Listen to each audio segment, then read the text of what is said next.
Hello, this is Wmpyr. Man, today was a exciting day. It was a good day.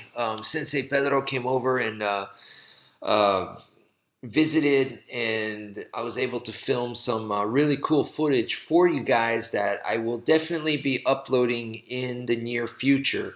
We did a bunch of stuff. It's so cool because this is a guy that right now his main focus, he did some judo, and then from judo he found sumo, and then from sumo he did some sumo competition, which is very impressive. That's crazy. He competed in sumo over here, and then from there now he has joined a MMA gym, right? And so he's definitely been focusing on MMA because he wants to do an MMA match. He wants to do a cage fight, right? And to help him prepare for that, one of the things that he feels like he needs to do is to, get his BJJ better. So he's been competing, or very recently he competed in a BJJ tournament where he got a bronze medal. And he's like, that's not good enough. I want to do better next time. So he's still working to make his ground skills better in BJJ, and he wants to compete again. And then eventually he wants to go into, like I said, he wants to do a cage fight. So he has a very specific goal right now. He came over, this is a very busy guy. He's doing a bunch of stuff, and he came over to my place today kind of suddenly.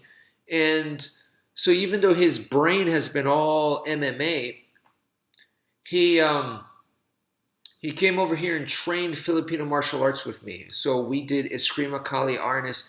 Man, he has no problem just switching over to that, and he has enough background, enough skill that he could do that. I mean, this stuff to him is like, it's like water. He is so good. I mean, his skill is way better than mine. He is so good with this stuff. It just instantly just switches, and he can talk. We can talk, FMA all day long, and that's pretty much kind of what we did today. And yeah, the great thing is, I mean, the things that I've been wanting to like experiment and research, because to me, when he comes over, and I try to do this with my students too, is try to make it a lab type environment, more exploring. There's definitely stuff where, if the student is more of a beginner, or they need something, they need to work on something specific, we will for sure.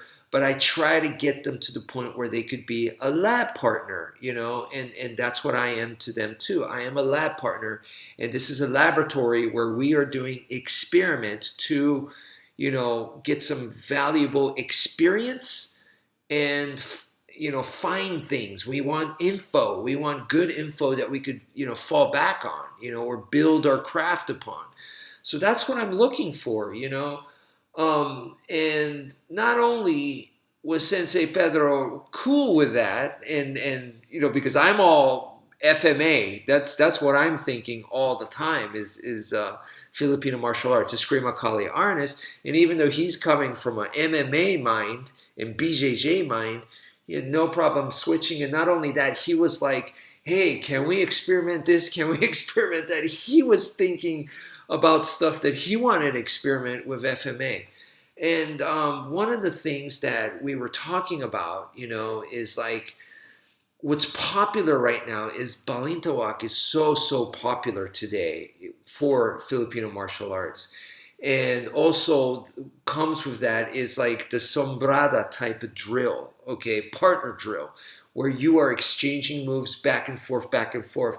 And for me, I learned some of that back in the day, and then I quickly was like, let me just focus on the force to force block. To me, that just feels so much more easier for me to use in full contact, in sparring, in like a real life situation. I just feel way more comfortable with the force to force block drill, and I'd rather just do that over, the sombrada type stuff. So I spent a lot more time there with the force to force block type of stuff, and developing and experimenting with that stuff. Now, that being said, I still believe that the sombrada and the balinta walk is valuable, is very valuable. However, there are some things that I feel like you cannot ignore. Like when you spar, okay, and so you do, let's say, sombrada with a partner, and you do that, and it's great, it's wonderful, right? And you could go pretty fast, and you could put in some power in there, and you could do that, and it looks fantastic. But it's still a choreographed pattern. You're still playing within the pattern. Okay, you could put in some varieties, and that's definitely some of the things that we experimented with today. We experimented by changing the distance, so making it much closer like the Balintawak guys, and then we were like, what can we do to make it more like that? Well, we throw punches in there, and so we did stuff like that. We definitely experimented with that, and then we also went back to the more traditional. We could say he mentioned serrada. We also did more like largo mano kind of stuff. So we changed the distance with it, and we tried the sombrada that way as well. But then when you spar and it looks totally different, or when you spar and you hit the person, they also hit you, I can't just let that go and go, well, that's sparring, and then this is the partner drill, and it's two different things. And yes, 100% you're right. It's two different things, for sure. But when you spar, and if I cut my partner in the arm and they cut me in the neck, or if I cut them in the arm first and then they stab me in the stomach, I cannot let that go, because in real life, you never know how they're going to react. You never know if defang the snake is going to be good enough. And that is definitely something we talked about today as well, because, I've been in a situation where I defanged the snake on a guy. Of course, this was a destruction, so I was using elbow because this was empty-handed. And the other guy just looked at me like nothing. It didn't even faze him. So, and then you might go, well, you see, what you were doing there is empty hands. And then with weapons, it's different. Yes, it's different, but that to me is an excuse, right? That's an excuse. So even with weapons, you never know how they're going to react. That's the truth, And so if I cut somebody on the arm, it doesn't guarantee they're going to drop their weapon. It doesn't guarantee that they're going to stop attacking. And one of the other things we talked about is if the guy pulls out a knife, and I happen to have a knife, so I pull my knife out, it doesn't mean at that point that they're going to be like, oh, that's not what I expected. Let me find a different victim. No, because there are guys that will suicide attack you. They don't care if you have a knife. They don't care if you punch or kick them. They're coming at you, and all they care about is what they're going to do to you. And so they kind of have like a suicide attack mentality.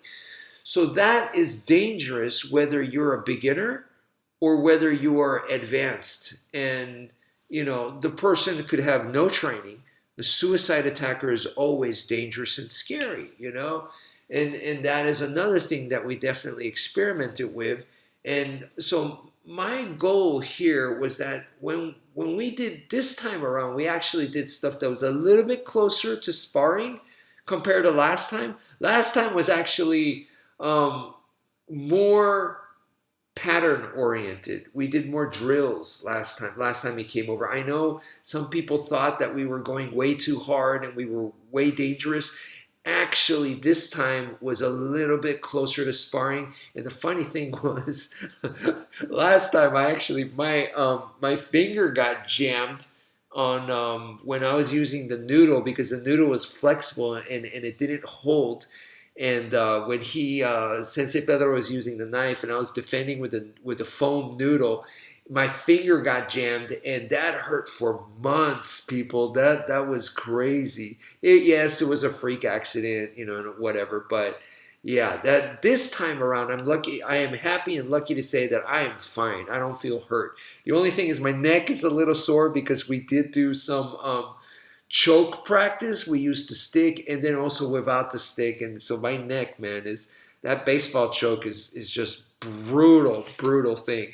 I actually like doing using the stick for chokes and also for takedowns, as long as that they're like very basic, and the ones that are like kind of cross over to like submission grappling, those are the techniques that I really like. I really like that kind of stuff. And Sensei Pedro was right there.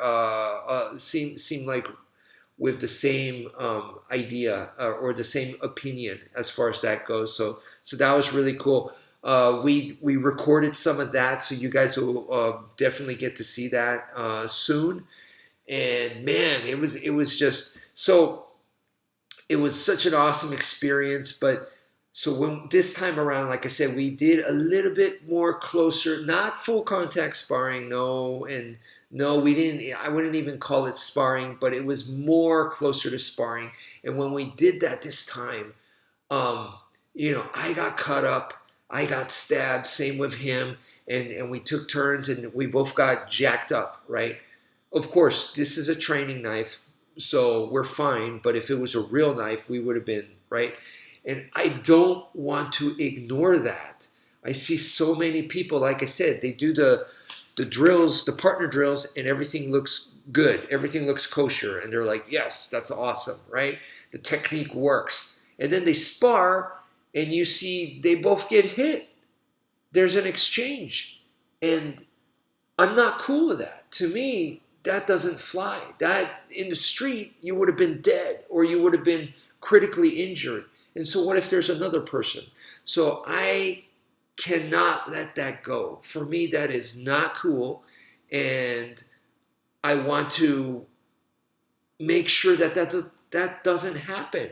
Like I said, even if I cut the person first, even if I hit them first, I stab or cut them first, it doesn't guarantee that they'll stop. It doesn't guarantee that I could take them out. Therefore, if they hit me after that, that's extremely important. I don't want any part of that.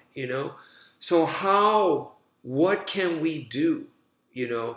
That is the evolution for me. What can I do the sweet science in boxing for me to hit them and then not to hit me, right?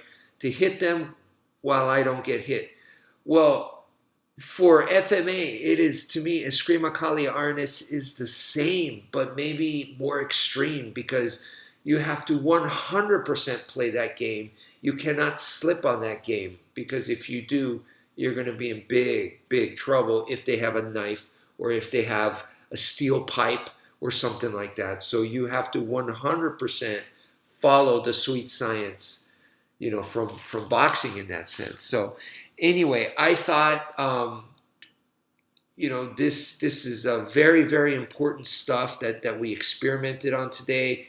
Found some good findings and some good footage that I definitely want to share with you guys. So please look forward to that. Big, huge thank you to Sensei Pedro for coming over. He's on the other side of town. If he wasn't, I swear we'd probably do this a lot more often. But even this, I am so grateful to get even this. So anyway, so a bunch of videos coming soon. Please look forward to that. That's it for now. Thank you all for listening, and take care, folks. Wmpyr over and out.